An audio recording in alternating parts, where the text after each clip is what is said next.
Who Did I Marry? The Face in the Picture.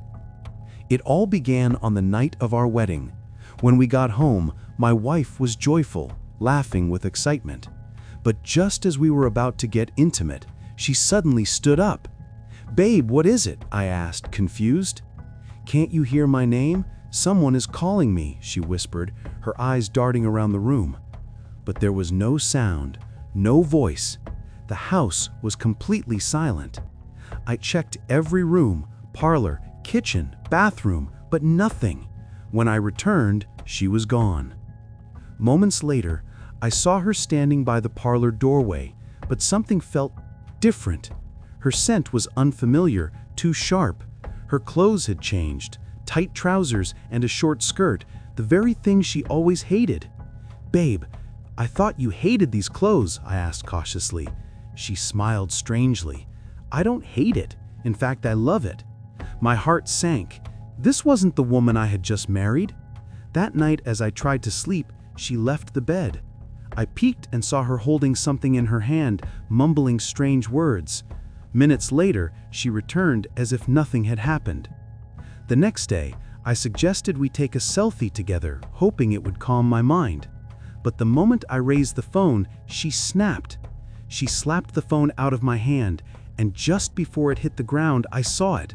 Her face on the screen wasn't hers, it was someone else's entirely. Later, a delivery man came by. I asked her to collect the package.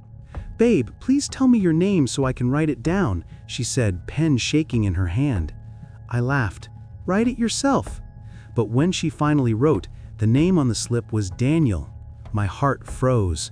"My name is Richard." When I asked why, she laughed nervously. "I'm used to calling you Babe. I forgot your real name." But my real wife never called me Babe. She always called me Pookie. I decided to get evidence. A professional photographer was coming to take our picture. But when I told her, she panicked. She became restless, stammering for excuses. On the day of the shoot, she suddenly fell ill and locked herself in the room. A day later, she claimed she was fine, but needed to travel to visit her mother. She left alone. But when I called her parents, they said she was never with them. The rescheduled photo day finally arrived. I went to pick up the photographer, but on my way, I froze. At the market, standing barefoot by the roadside, was a mad woman that looked exactly like my wife. Moral lessons of the story. 1. Not everything is as it seems. Always pay attention to red flags in relationships. 2. Trust your instincts. When something feels wrong, it probably is. 3. Secrets destroyed trust. Be careful who you give your heart to. 4. Spiritual battles are real. Some issues go beyond the physical. Try to answer the following questions by commenting your answers on the comment section. What would you do if your spouse suddenly changed their behavior overnight? If you saw a different face in a selfie with your spouse, would you believe your eyes or think it was a trick?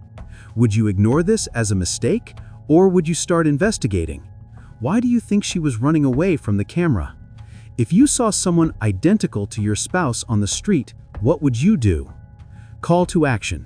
What do you think is happening to Richard's wife? Is she possessed, an imposter, or something else? Drop your thoughts in the comments. Don't forget to like, share, and subscribe for episode 2. Turn on notifications so you don't miss the shocking continuation.